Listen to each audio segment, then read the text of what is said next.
It's so good to have you join us this moment. Thank you so much, Stella. You do this so effortlessly, and I want to thank you. And thank you, everyone, for making time out to be here.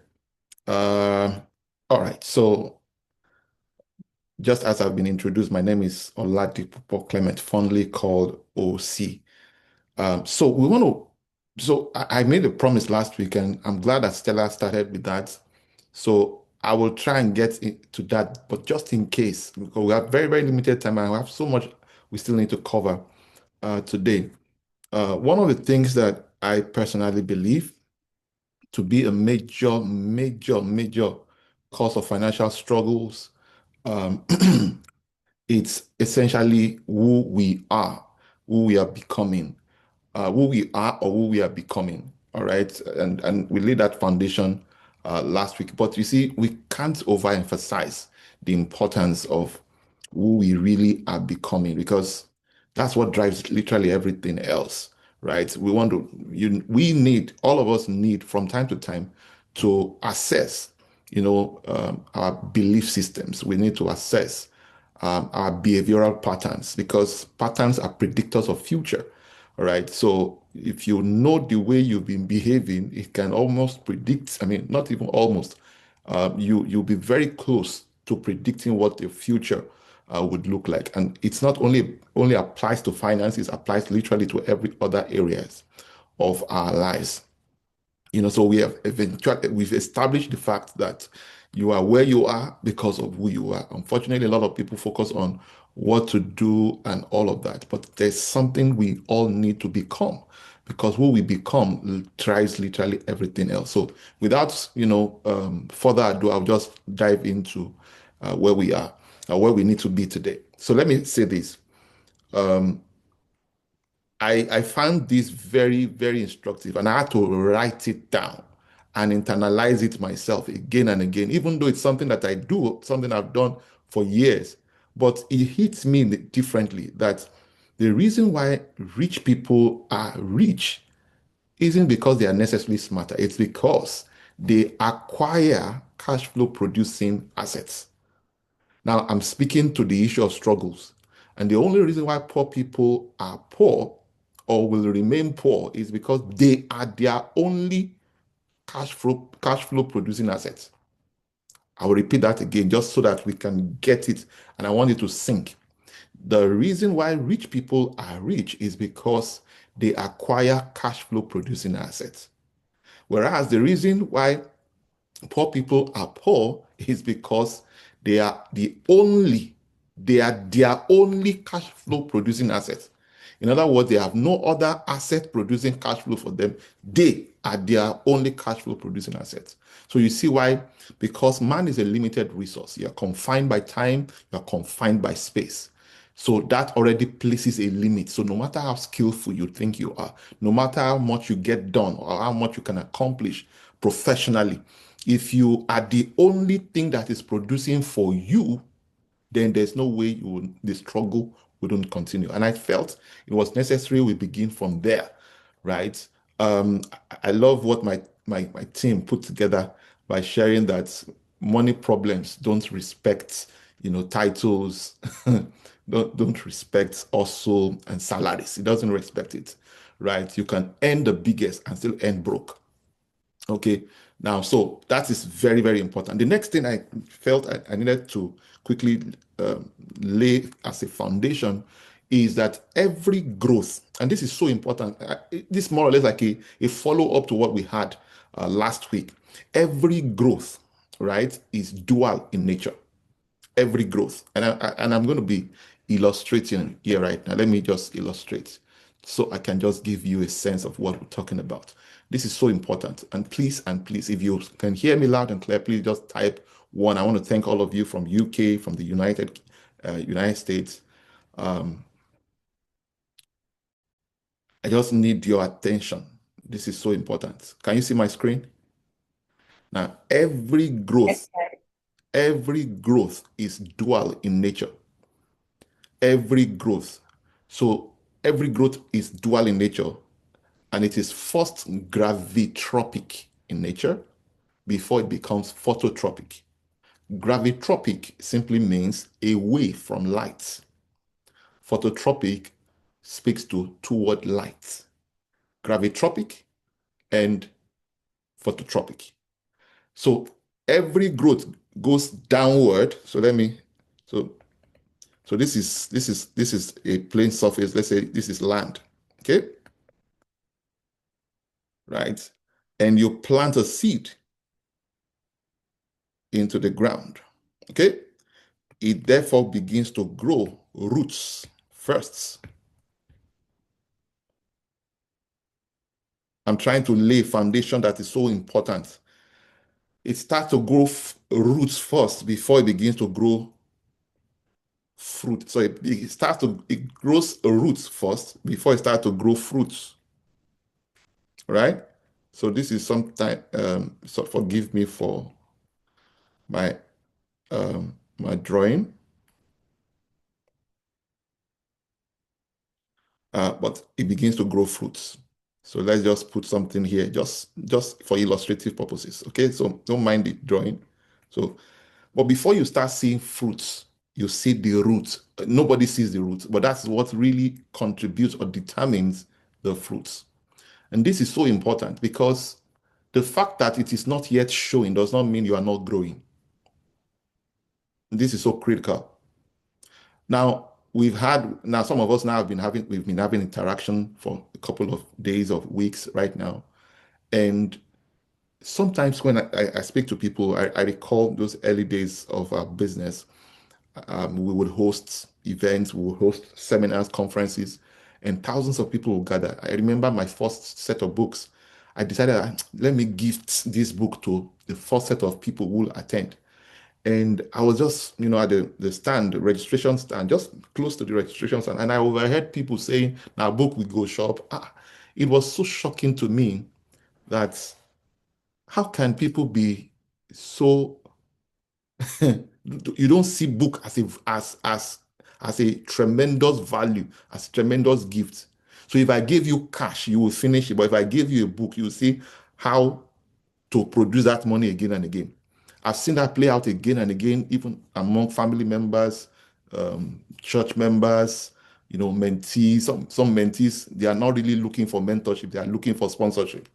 And you just know that this one is not really about, so when they call you mentor, it's to appeal to your ego, so that they can pull from you. Some people reach out to you because they so I've seen that again and again, and it is this fruit root issue.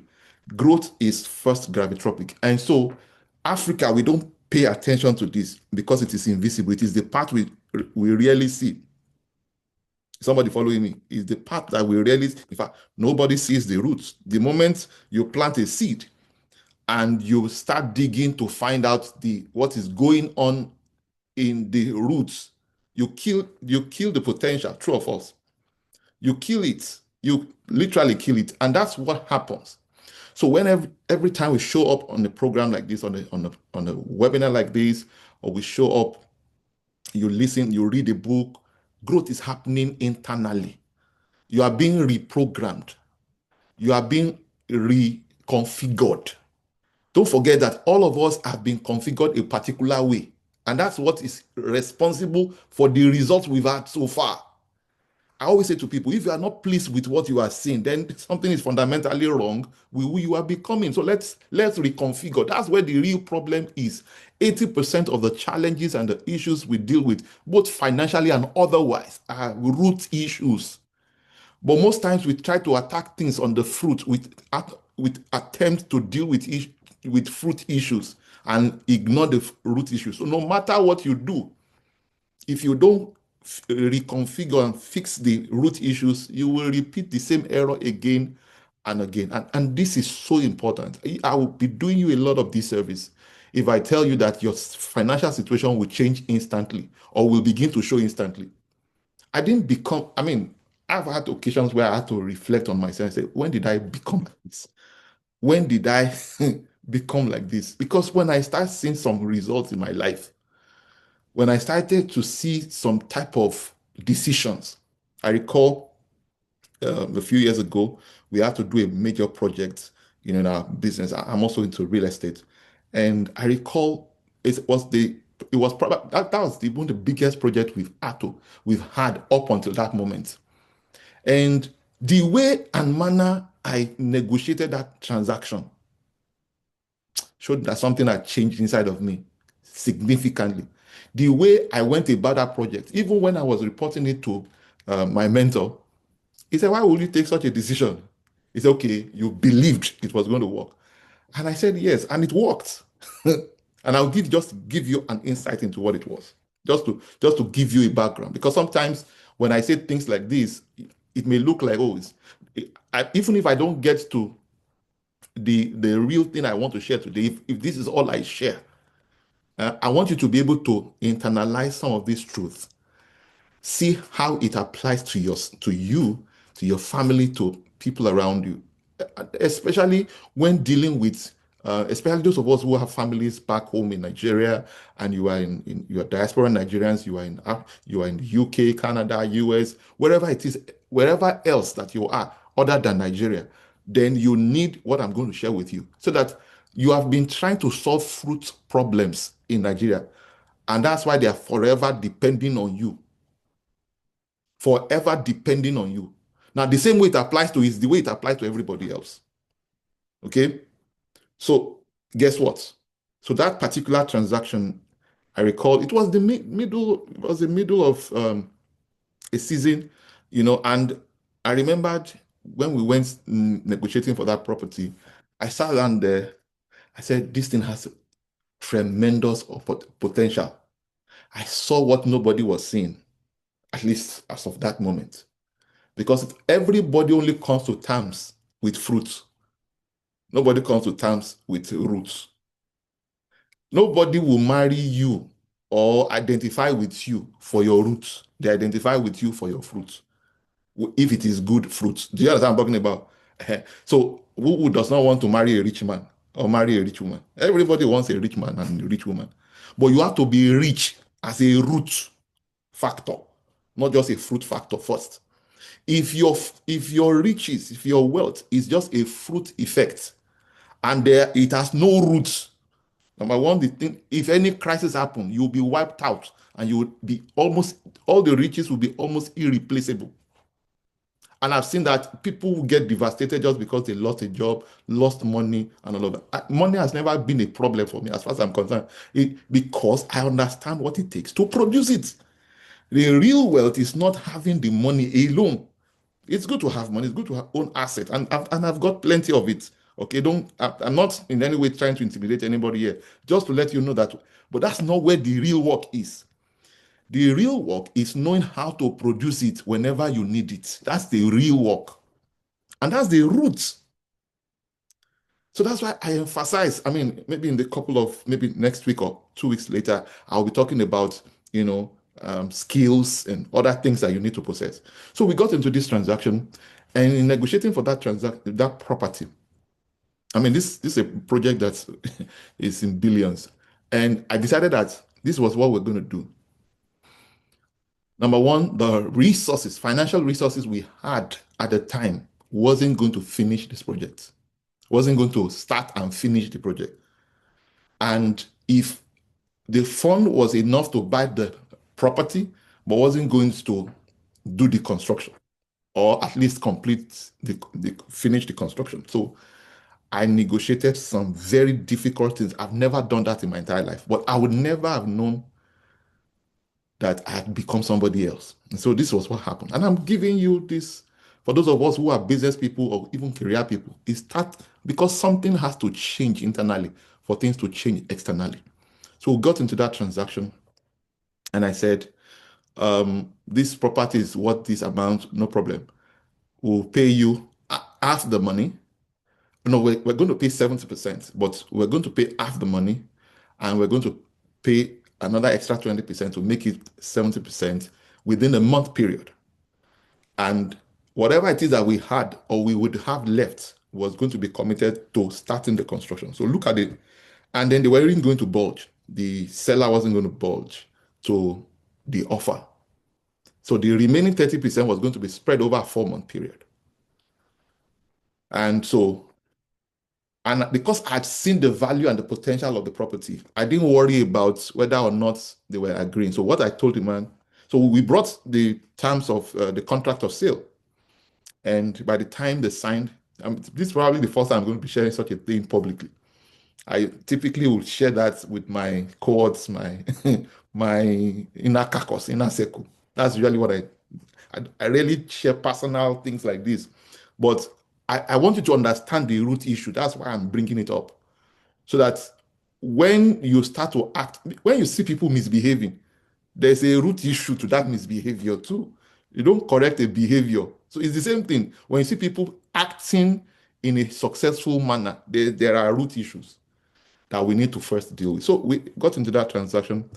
And so they once they saw the terms in the contract of sale, they said no, they were not interested. So I called our lawyer, called him aside. I said, okay, you know what? These are the other terms you package into the documents. Tell them everything is going to be upon us. So I said, write in there that we will pay the 70% within 1 month. We'll pay the remaining 30% over 4 months. And these were the other conditions we added.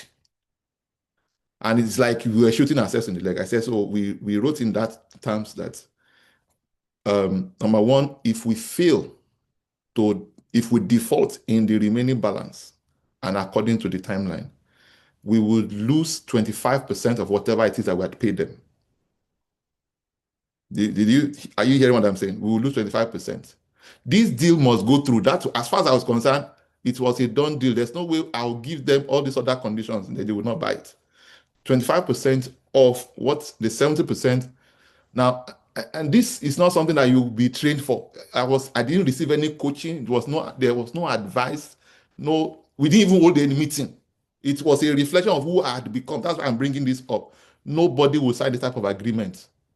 Nobody will initiate this type of agreement, especially from a buyer standpoint. After all, we had the money, but as far as I'm concerned, the value of the property was more to me than whatever it is that we were holding. So I needed to, it was a life bet. It was catastrophic. It was going to be catastrophic if it did not sail through. So I knew the position we were in by reason of that decision, by reason of those terms. We're going to lose 25% if we default. Not only that, because we needed to start work on the site. We needed to start work immediately. All right. There was an existing building and we needed to pull down a significant part of the structure and then begin work. And in order for us to get to site, I needed some conditions that will give us the liberty to get to site. And so guess what? We entered that site, right? We entered the site, or rather we negotiated and that not only are we going to lose 25% of our deposits, we're also going to lose, if we default, we're not going to get all whatever value we have added to the property. So even if we had spent $1 billion construction on site, we're losing everything. Number three was that we will not get our money back. So whatever we have lost, we will still not get the remaining balance until they sell it. Who do you think will create such a condition? Now, even as I'm saying it now, even me, I'm thinking, how did you become like that? That's silly, isn't it? But it worked. But there's no way you would have read that in a book. There's no way. There's no way I could have imagined that 10 years ago or 15 years ago. No way. I'm talking root issues here. You see, there are opportunities around you, lurking around you, but you cannot take on them because you've not built deep roots. You've not grown roots for such. Your wiring is for safety, security, guarantees. Oh my goodness. Well, I hope we got that. And the moment we presented it, they bought into it sharply. And I'm telling you the truth, We went on, of course, to deliver that project. Was a very successful, even though it also came with its own unique challenges. Do you believe that the fourth month we ran into a glitch? I was on a personal retreat I would never forget in Lakwe Lakes and Resort, and the payment was due. And I recall that 2 days earlier, before I left the office, our CFO was racing my office, just going back and forth, wondering how we're going to make the final payment. And he knew that, okay, we had committed a lot of resources, and he knew the terms and conditions. So he was racing my office. But I was so relaxed. I was so at peace. Even me, as I'm speaking this now, I still don't understand why I behave that way. If we defaulted in that fourth month, note that I didn't say the first month, second month, third month. So the fourth month was the final payment. So he was troubled. He was just racing my office and going back and forth. And I said I should relax. It will be sorted. So I went for my personal retreat. So while I was at the retreat, I was meditating on, okay, how am I going to present this? And different ideas occurred to me. So I said, okay, you know what? What is left is substantial too. So I just sent the seller direct message that, sorry, your check, don't present it today, present it tomorrow. And then when that tomorrow came, I said, present one, don't present the four, or don't present the remaining, don't present everything together.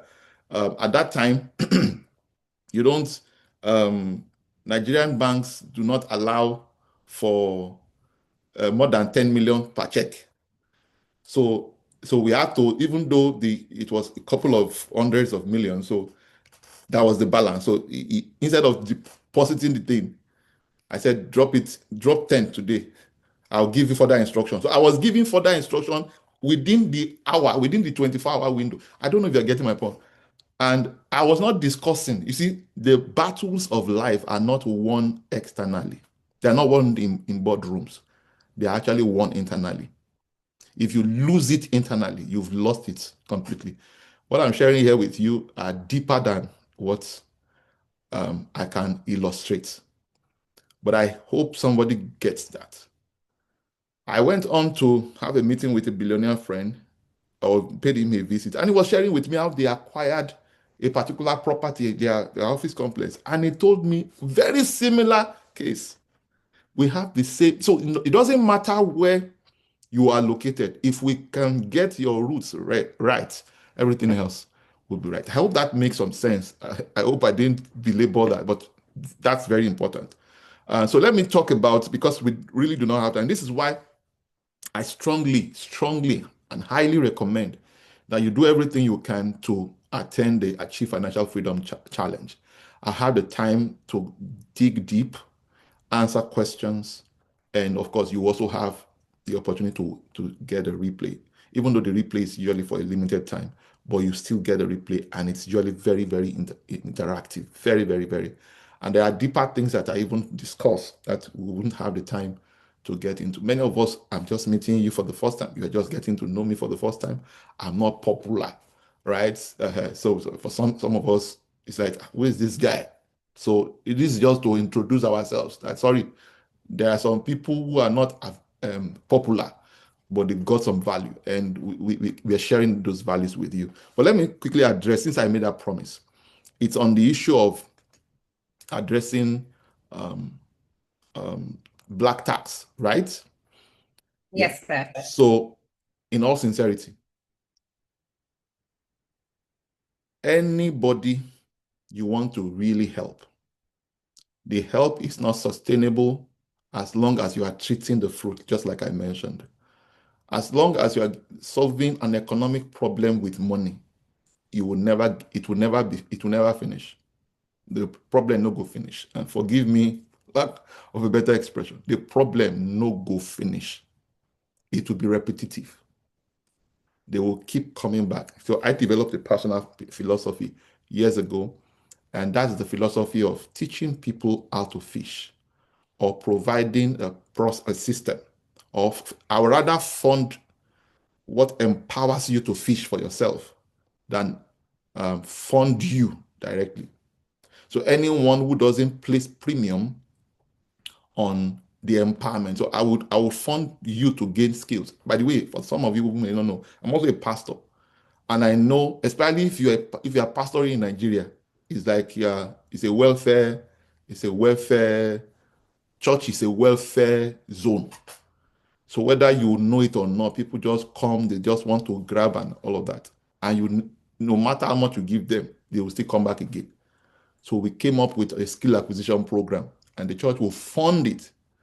And then occasionally we even give microfinances, we give free things, we give grants, you know, to back the skill acquisition, right? For those who are traders and all of those things. So I personally think that if you really, really want to help members of your family, giving them hands down is not the best way to go about it.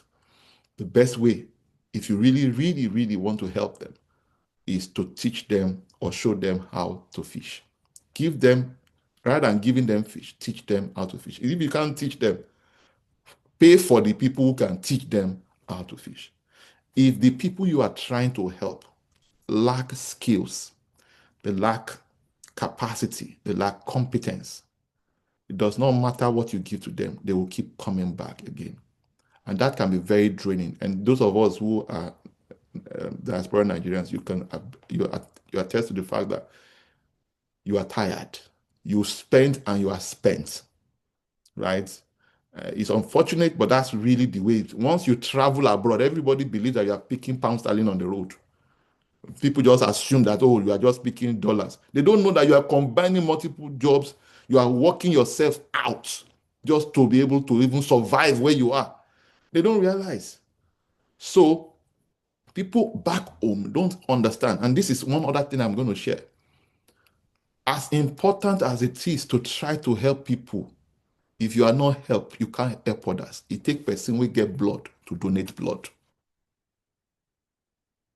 And a lot of us have either inherited or acquired weights and drags. And that's part of the struggle. So the struggle continues. So you have been in America or been in the UK for years, but you are under the pressure to support this, help that one, and all of that. Problem no they finish, my people. And guess what? God forbid if you die, life continues. They will still find alternatives. Have you not noticed that everybody have a way of connecting themselves to you? I am the brother of the sisters to the niece of your nephew's cause. They just find a way to connect themselves to you so that they can pull something from you. So you have to create you have to create boundaries, right? And even for family, close knit family members, it's still the same thing you have to do. See, this Achieve Financial Freedom Challenge. During the summer, we had the first edition. I made it compulsory for my children to attend because you can have a rich father does not make you rich, right? You can have a successful father as an entrepreneur as a father, and that doesn't automatically translate to any value to you. So real inheritance is what you teach them, not what you give to them. What you leave in them is more important than what you leave for them. I hope we understand what I'm talking about. And this is so important.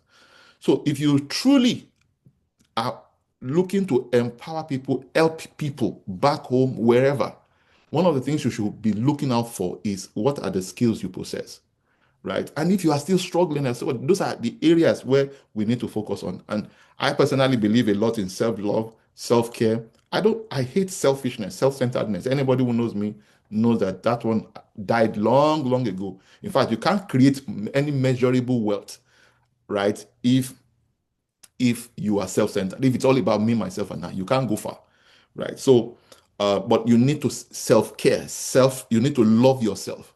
It's an important factor in becoming valuable to others, right? So that is my recommendation, and I've got plenty of examples that we typically share during the Achieve Financial Freedom. Now, please note, if all you do is just attend the Achieve Financial Freedom webinar, and you still don't attend Achieve Financial Freedom Challenge, you've not done anything wrong, right? But I'm saying to you that imagine what this is, if this is of any measure of value to you, imagine what it will look like, to attend a 5 day, you know, comprehensive session with me. It's going to be mind blowing. And we've got workbooks, we've got book recommendations, we've got a whole lot. So if you are interested in being a part of it, the next cohort will be starting on Monday, September 29th, all the way to Friday, October 3rd. It's going to be 11 a.m. EST, the United States, and then that will be 4 p.m. Um, United Kingdom time, UK time, and then um, and Nigerian time. So take advantage of that. Just send AFFC to +1 470 708 4107 +1 470 708 4107. Okay, and you'll be glad that you did. Okay, yeah. That's about it. I think we should take questions because I know I still have a lot more I could share, but we want to keep this within 1 hour so that we don't, in the Achieve Financial Freedom Challenge, we overwhelm you with everything and then we give you homework, we give you where to go and apply it immediately. All right. And like I always say to people, if you attend the program and you feel it was a waste of your time and money, we refund it. Now the program is $299, regular fee is $299. But guess what? For the first 50 people, the number of people already have started registering, you have the opportunity to pay just $99. Now, please, you're not under obligation, right? But if we already have 50 people who have paid $99, we won't admit, you know, any other person who is paying afterward. No matter what you pay, you have to pay the $299. So I want to encourage you to hurry. And if you know anyone who you believe should be a part of this community, listen, rich people move in community. Poor people also move in community. The kind of people you associate with, all these are part of the thing that is forming you into who you are becoming. And so if all the people you move out with, you relate with, you interact with, right? I mean, I spent some time alone, with my mentor and his their wife yesterday. It was a long hours. And I was just thinking to myself, I said, what privilege? Do you know what that privilege is? There are some things you will never pick, even when he teaches, that you only pick just by hanging around him. Just by hanging around him. It was a thing of joy for me personally. And I know that's also one of the privileges that people get when they come around me. All right. So you can screen grab those details, and if it fits into your budget and you feel this is really what you're looking for, if creating wealth and being free from this rat race is your vision, then you are in the right place, right? Yeah, I'll leave it there. Stella, let's take questions. We have less than 20 minutes to go. Thank you very much for that, OC. That was really, really, really super. Welcome to everyone who joined us halfway. I hope that you have really, really gotten a lot. You haven't really made so much. And if you think you have made so much, the great thing is that replays will be available. So if you are interested, you need to find out any information, please reach out to the phone number that has been shared by Affw. Thank you so much for sharing that in the comments. Please make sure that you chat with the designated numbers because we also have to be very careful and look out for ourselves as we are reaching out to people. If you're also on the WhatsApp group, from time to time, information will be posted there. Make sure that you're speaking to the right admin. So thank you so much for joining. Thank you so much for listening thus far. If we have any questions, please put your questions in the comments. Put your questions in the chat. We'll be happy to take them. Whatever questions you have as regarding money, as regarding black tax, if you have maybe a story you want to share or something that you're seeking clarification about, maybe from this class we've just had or from the last class, something that you're not clear about, I think it's something that you should share here, very importantly. So while we're getting our questions ready, I have a question for OC, and the question is, some people think that, oh, I just have to, they feel obligated, they feel committed, they feel that, oh, it was a community that sent me here. People had to sell their clothes, their belongings, they had to gather the money. So I feel obligated. If I don't send it back, I feel so bad. So they don't know that while they are saying yes to other people, they are saying no to themselves. Ultimately, they are sabotaging themselves. How can you get them to move from that state of guilt that they've placed themselves? Because I feel like they place themselves there. Because if you continue that way, it means that it will never end. So do you want to keep working for people? So what are the other strategies, or what other mind shifts do these people need to have to say, yes, they brought you here, but you can't serve them forever? All right. So in order for you to even be able to serve them forever, you need to be established, right? So I totally agree with you. I mean, for example, if you study, for those of us who are in the UK and the US, if you study and you are close to the Indian communities, you realize that it is most of them who migrate here, right, as are community sponsored, family sponsored, right? And that's why the goal is that, okay, we send you first, get yourself together. When you are established, you bring other people. So we empower you so that you can empower other people. That is the goal. All right. And so it is until you are established, okay, that you now are in the position to empower others. So what is my recommendation? There's what we call emotional blackmailing. When people were of support to you at one point or the other, it puts you, they emotionally blackmail you. They start to guilt trip you, to make you feel like you are obligated, just like Stella mentioned. But the truth remains that, and I said this time and time again, eh? God forbid they sponsored you. Let's assume that you were deported. Would you have still been able to pay back anything? No. God forbid that anything went wrong with you. You were incapacitated. You were criminalized. Maybe somebody lied against you. You ended up in jail, or whatever happened, or maybe a devastating sickness, and you couldn't even find your bearing for the first 3 years. No matter how much anybody guilt trip you, you will not still be able to respond. The question, therefore, would be communicate. To say, because usually people live with high hopes when they leave when they leave Nigeria. I'm sure all of you can relate. Those of you who are in diaspora, you know what I'm talking about. When you left Nigeria, you looked like a king to everybody else that saw you off to the airport. True or false? Every time, and that's for those who even go from time to time. Every time you return, it's like, you come from Obodo Ibo. People see you different. They're like, how that place look. They start feeling, and that's what even prompted you to go in the first instance, because you to add that false belief. Now, when you have finally arrived there, you see that um, you see that the thing not be like they described. True or false? You understand what I'm talking about? You see that, oh, yes, even it's more demanding. There's nothing, you can't emotionally blackmail people here. It's system that is running.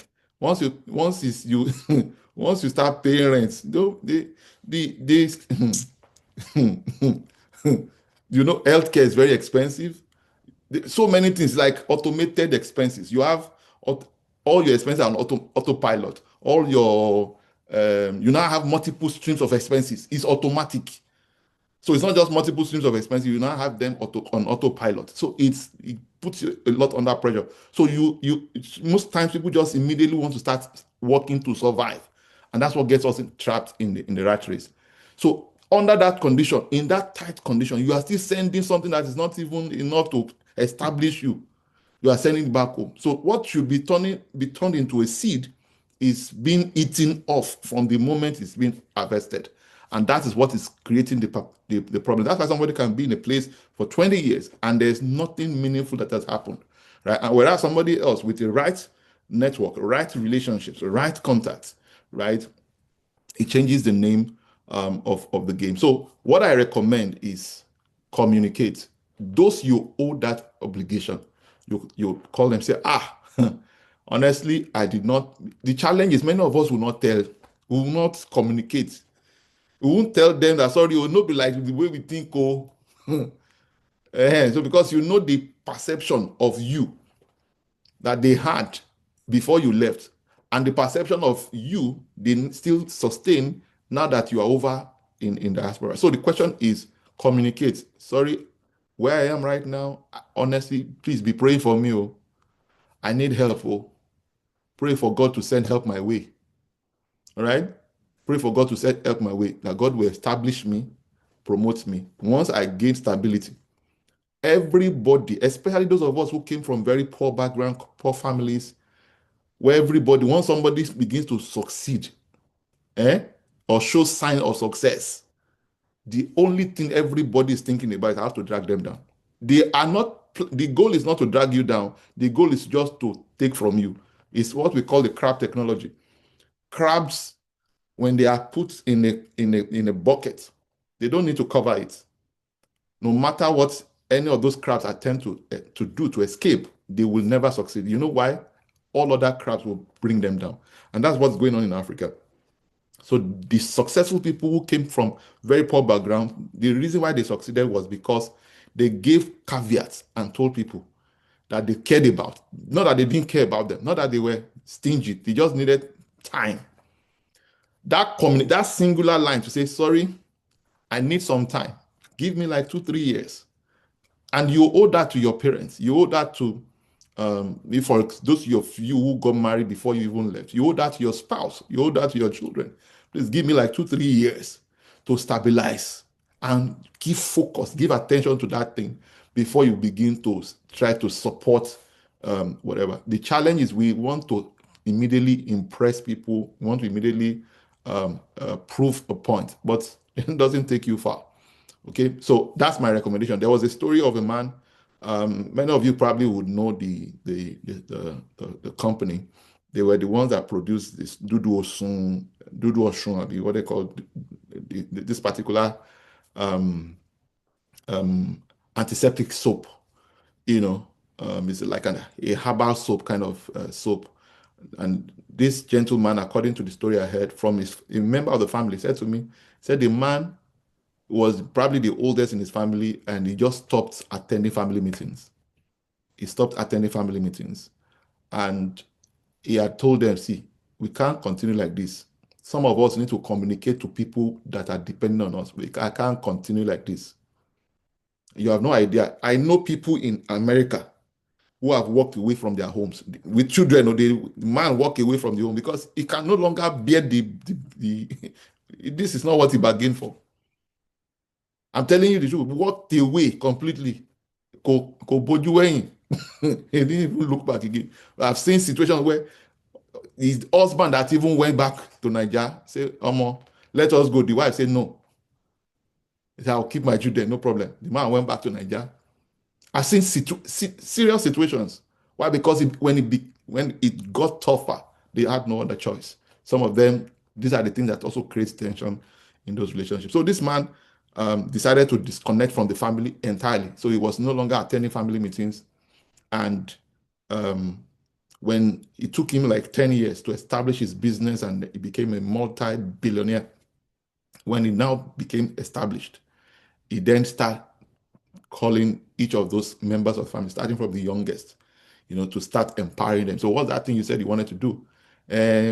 Brother, me, if I can just get like 4 million, I want to set up my own fashion shop, fashion business. Okay, no problem. Now, this is the condition of this money. I'm giving you what you need. Number one, you will never come back to me again in your life. Number two, you will not tell any other member of the family. That was the condition. Are you ready to sign? Are you ready to agree? Say yes. Oh yeah, take. And that's it. Now, all the members of the family for years that were already malign his character, assassinate his character. They say, what does he even think he is? Is he the only rich person? He's too arrogant. They were giving all sorts of names. You know what happened? The gentleman did not respond. So by the time he started to empower them one after the other, the discussion in the family meeting changed. Ẹ̀gbọ́n dẹ̀ rí bẹ́ẹ̀ yẹn, but that is not like that. But that is really the very generous person. I don't think he's like that. All the people were saying negative things about him. The world started to change. The conversation changed. And guess what? You know what I found out? If you are poor, people will talk. If you are rich, they will talk. Which is better? Be rich and let them talk. So make a decision. And we have this problem in Africa. Let me say this. I need to say this because if you, especially if you came from a poor background, and for majority of us who traveled abroad, economic is mostly economic migration. It was a search for greener pastures, period. But if you came and you have poor family back home in Nigeria, let me guarantee you this. You need to give yourself permission to be rich. You need to give yourself the permission to be rich. You need to give yourself the permission to be successful. And you need to free yourself from the burden, the pressure to impress others. This is so important. Whether you remain in Nigeria or elsewhere in the world, this is fundamental. I've shared it time and time again. I'm not under any pressure. If you see the car I drive, you'll be surprised, right? I'm not living a life to impress anybody. You can't meet me on the first contact and you conclude my net worth. You can't. It's not possible. I'm not living a life to impress you. I don't want to look rich. I want to be rich, period. That's what matters. There are a lot of us, Africans, who are looking rich. The kind of parties we throw, the kind of Affw things we contribute for, ah, we just create problems for ourselves. So it's part of those things also that creates all those attachments and pressures from families. I hope that makes sense. Yes, it does. It does a great deal. Thank you so much for that. So what OC is simply saying is that failure is guaranteed if you're trying to please everybody. You Absolutely. need to financial boundaries, healthy financial boundaries, and it starts with communicating. If you have to over communicate, let them know this is how it is. This is what we thought it was be, but this is the reality. This is the reality, and keep communicating. Let them know that you need to buy time. Because if we really know it, when you eat your seeds, they are always bitter, Mhm. like Osi will say, but when you plant them, then the harvest can go round. So let people be patient and harvest take time because there's a planting season, there's a waiting season. So let them really know, right, that you have not forgotten them, right? You have not forgotten them, but you have to follow due process. Thank you very much for that, Osi. So we have a question from Ash. Ash is saying, is it a good idea to buy a property as soon as we are able to in a foreign land, or do we keep renting? What are the pros and cons, please? Thank you. Interesting conversation. You may not like my views. It's counterintuitive. I would recommend if you're going to do anything property, start with investment properties, continue renting. You want to build a portfolio of assets by every means that can produce revenue, produce cash flow, that can replace your active income, that can fund your lifestyle. Let me put it that way. Now, let me give you an example. So if you live, I don't know where you are based, if you're based in the UK or in the US, but if you're based in the US and you have maybe two, three, four properties, five properties, that is giving you maybe $5,000, $10,000 a month in net cash flow after you have fulfilled. If that's even if you pick up a mortgage, if you funded it with mortgage or whatever, right? Or you funded it with a loan because you have access to credit, right? You want to leverage that to your advantage. Keep renting. Okay, keep renting. Keep your head low. That's my recommendation from the get-go. Keep acquiring things that will fund, because if you have a job, all right, if you have a job that you are doing that is giving you enough money, instead of rushing to buy a house that you will live in, use that money as leverage, as down payment to buy property that will be giving you cash flow, right? So that you are working on one on the job, right? You are working on the job, but you also have other assets that is producing income for you. That way, you can decide afterward. After maybe you can decide that after once you hit $10,000 or $20,000 a month, then you will now go ahead and buy a house, that you will live in, right? But the moment you start to produce or generate, you start making money, You want to make sure that you are stashing them out or into asset classes that can perpetuate cash flow with little or no effort from you. That is what you really, really want to do. Okay, yes, and it's a universal principle I'm just sharing with you. You want to own asset that is producing cash flow that can fund your lifestyle, right? That can fund your living. That's what. So wherever you choose to migrate to, you have the cash flow, right? The assets continue to appreciate in value and it's producing income for you. Once that is there, you are good. That's what I recommend anytime, any day. That's what I recommend.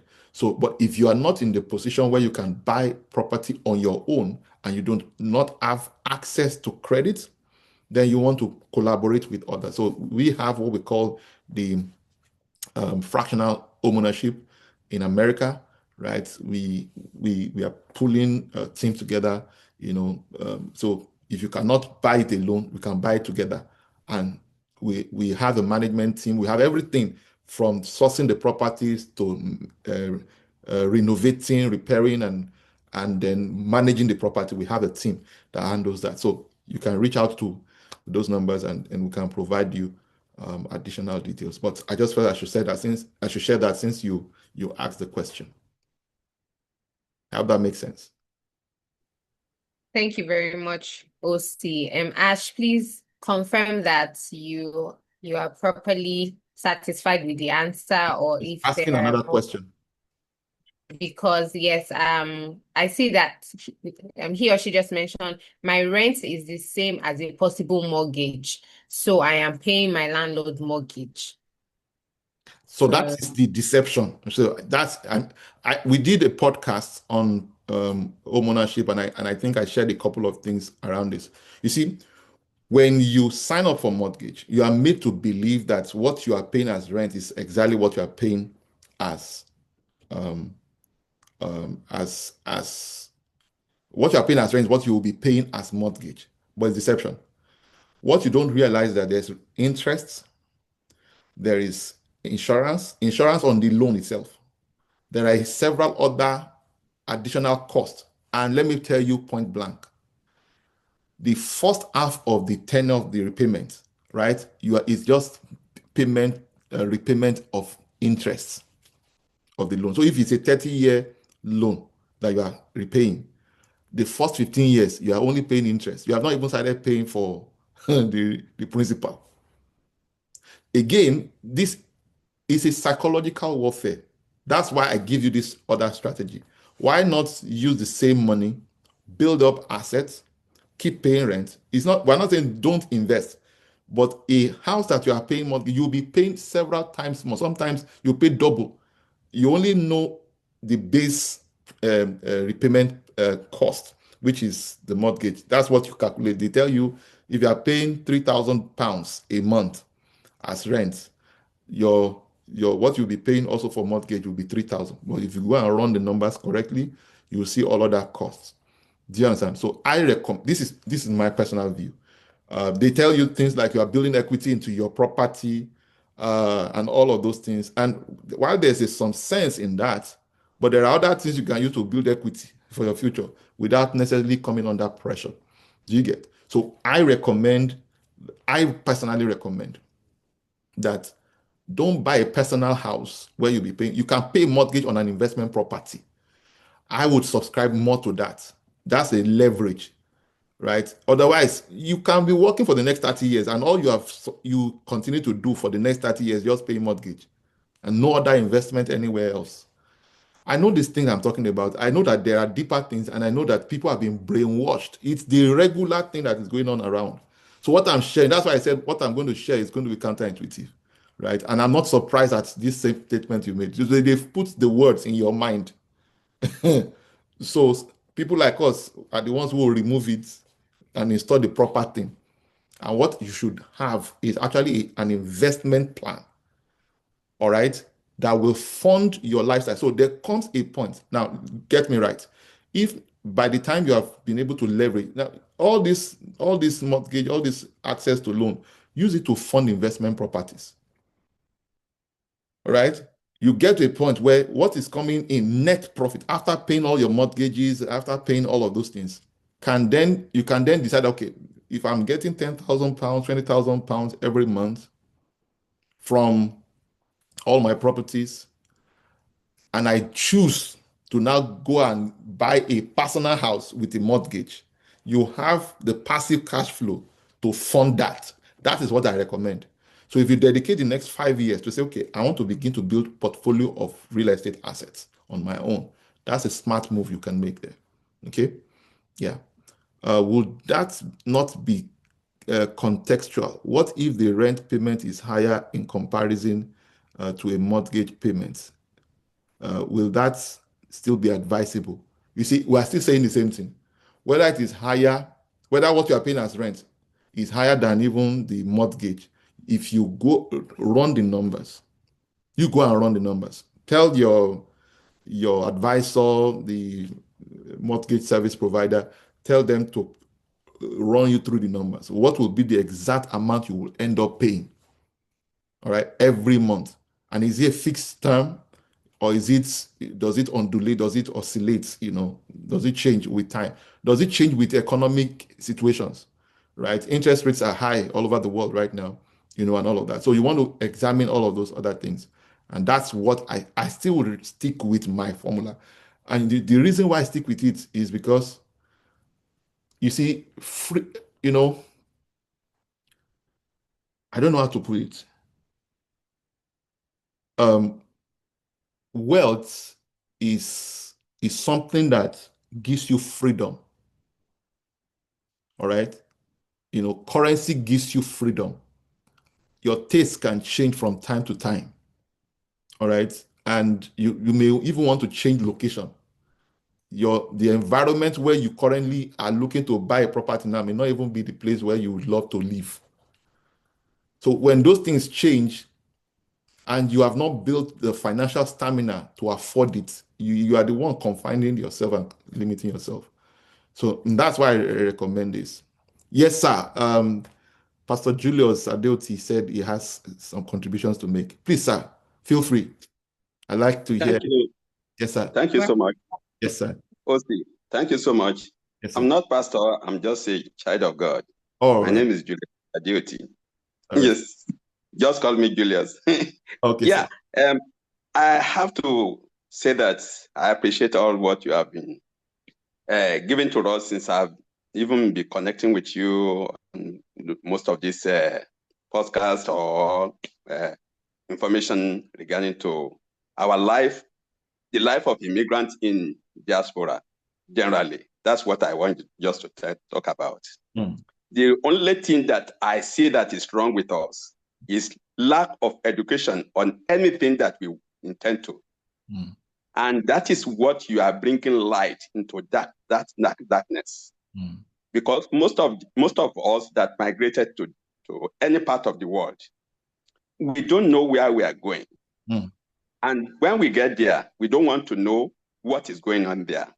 And that is what we call education or literacy. Okay.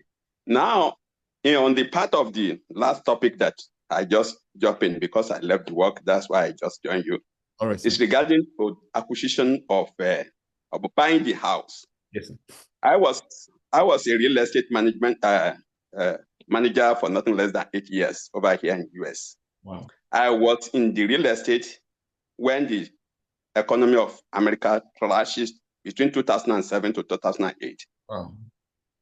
Get it now, because I've been here for the past 36 years. Wow. So I can easily tell you categorically the main problem of the immigrants is like lack of homeowner education.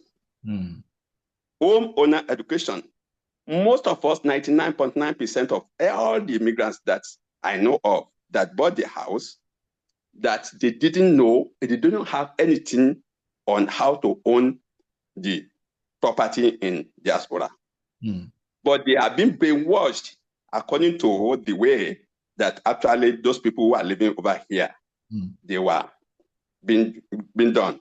Whereas those people, they didn't give us the main root of everything. And that is the only thing that they are leveraging on us, even up to the credit. Yes. Buying the house is one of the best way to acquire any wealth in the whole of the world. None of the wealthy person in this world is without the landed property. But they don't give us the, and like my father usually say that, ohun tí o bá fi ju ọmọ kékeré lọ tàbí ẹnikẹ́ni lọ, o gbọ́dọ̀ fi hàn. Ipa márùn dẹ̀ ni. Wọ́n á ní o gbọ́dọ̀ fi hàn. Wọ́n á ní o dẹ̀ lè fi hàn ò ní fi lé lọ́wọ́ ni, ẹ̀kejì nìyẹn. Tó bá dẹ̀ fi lé lọ́wọ́ ò ní kọ́ bí ó ṣe lò ó ni, ẹ̀kẹta nìyẹn. Tó bá dẹ̀ kọ́ bí ó ṣe lò ó, ò ní fún ní ẹ̀rọ rẹ̀ ni because yóò sì lò, ẹ̀kẹrin nìyẹn. Tó bá dẹ̀ kọ́ bí ó ṣe, tó bá fún ní ẹ̀rọ rẹ̀, ò ní fún ní èdìdì rẹ̀ ni. Ibi tí mo ń lọ ni pé in every wealth acquisition, those people in UK, US, Canada, here and there, they gave us all the first 4 parts, but they will never release the last part. That is ADD. And that ADD. Can you go ahead, sir? I want that to translate. And that ADD means that actually you don't give them how they combine 2 or 3 together before it becomes 5. What is the mathematical formula? What is the principle? What is the gimmicks? What are those things that has to be in place before you can produce something? Now let me come to that place. Lack of property acquisition education is the main problem of all immigrants. As you rightly said, when I came here, I first of all rented a place for $450 per month, 1 bedroom at Winthrop in Chicago. And I lived there for nothing less than 2 years. During that 2 years, I was saving because I don't have any paper. I don't have anything for me to present or to have to get the loan, to get the credit, to get it now. Yes, so I was saving the way I was thinking that actually I need to have a property of my own.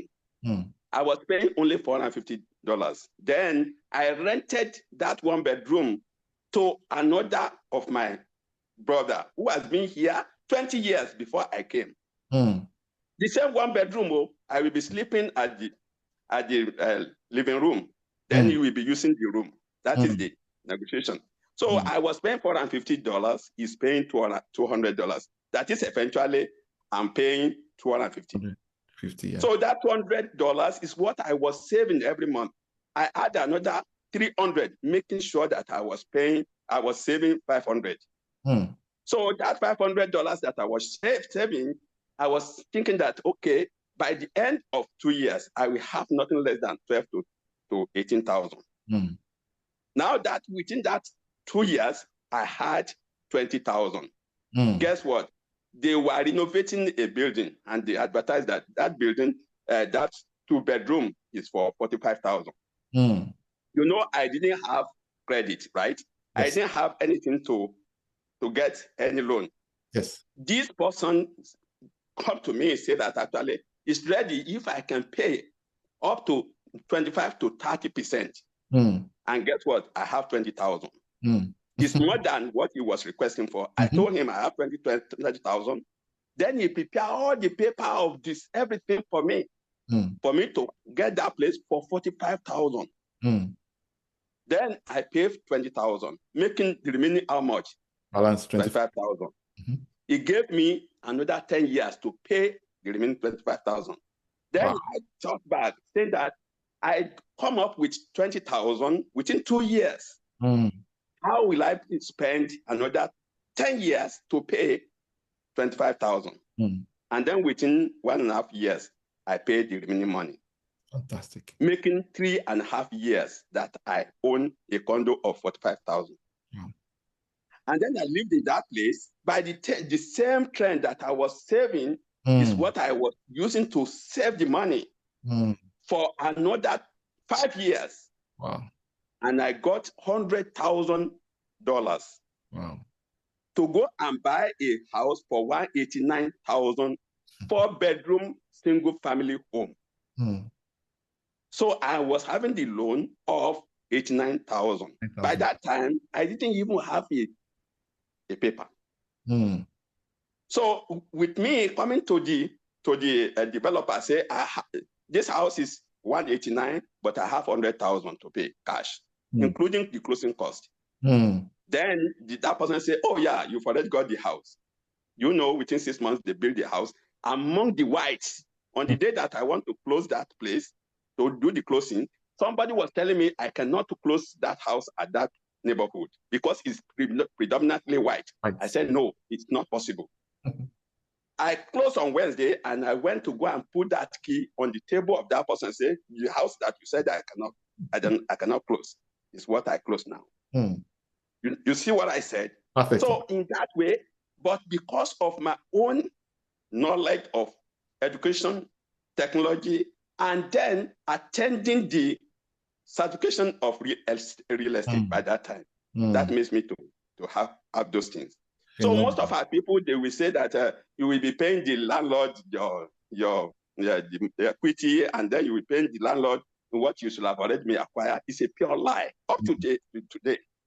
Because everything that you will be doing is to service the bank and then the loan owners. The reason is that when you are getting a house, even the closing costs, let them come with the details of everything to acquire that place.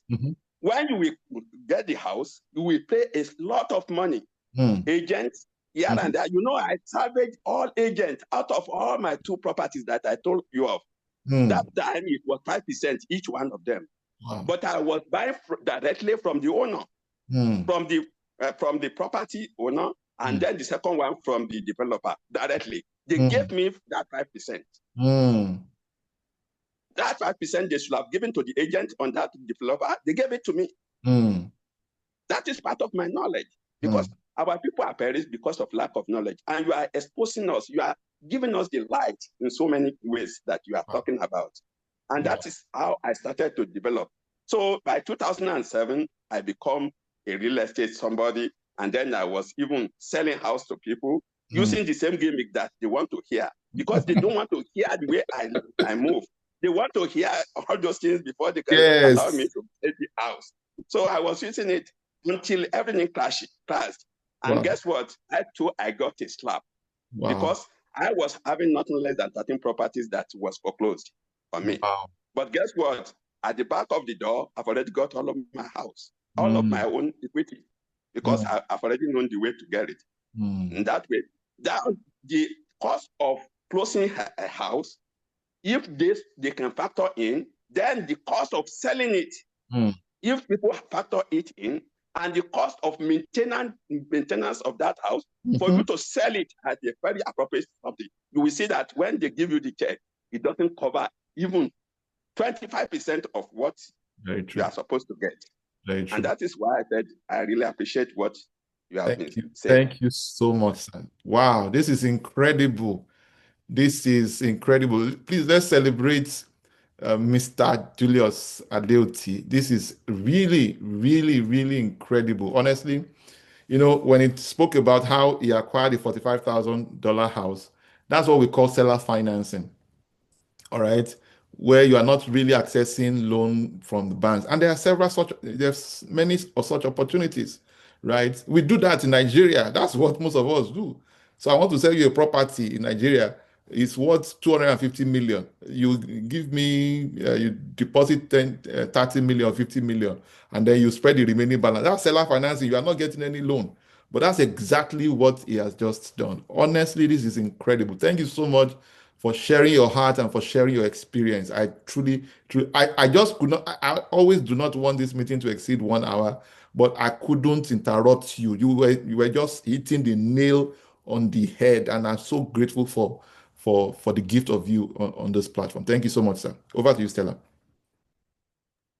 Thank you. Thank you so much, Mr. Julius Adeoti. I think this is a very amazing and a great way for us to call it a day or call it a moment. Yes. I mean, icing on the cake that Mr. Julius shared, nothing beats experience. You can hear facts, but then you hear practical. So you heard from OC, you've also heard from Mr. Julius, which is not something that we're expecting, So thank you so much for joining. You joined just at the right time, and I'm sure that everybody here has been blessed Yes. Everybody has gotten information that they can work with. Like you said, my people perish for lack of knowledge. So whatever it is a knowledge problem. Just look for the wisdom and then you'll be fine. And that is what the Achieve Financial Freedom Challenge is about. If you think you've gotten value, which of course you have gotten in just the space of 1 hour, 17 minutes, imagine what you will get in every 2 to 3 hour session for 5 days. Your head will be doing overheating. I can assure you. So it's a worthy investment. Pay for knowledge, seek knowledge, and sometimes knowledge comes to you. And this is us bringing knowledge to you. And we do hope that you take advantage of every opportunity. You've been working all this while, and this is the results you have to show for it. Why not try something different? Why not invest in your development, in your personal development, in your transformation?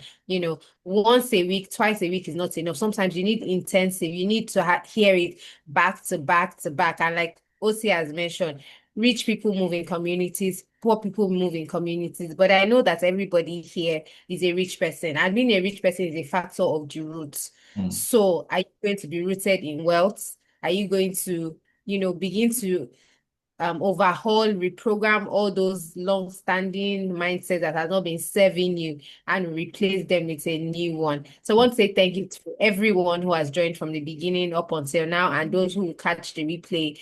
We do hope that you take advantage of the opportunity of $99 for the Achieve Financial Freedom Challenge starting the 28th of September. It's a great way to look forward to ending the year so that you can start planning for your new year powerfully. You don't plan for 2026 in 2026. You win the year in 2025. And we do hope that you take advantage of this opportunity. And with that being said, I want to say thank you very much and enjoy the rest of your day.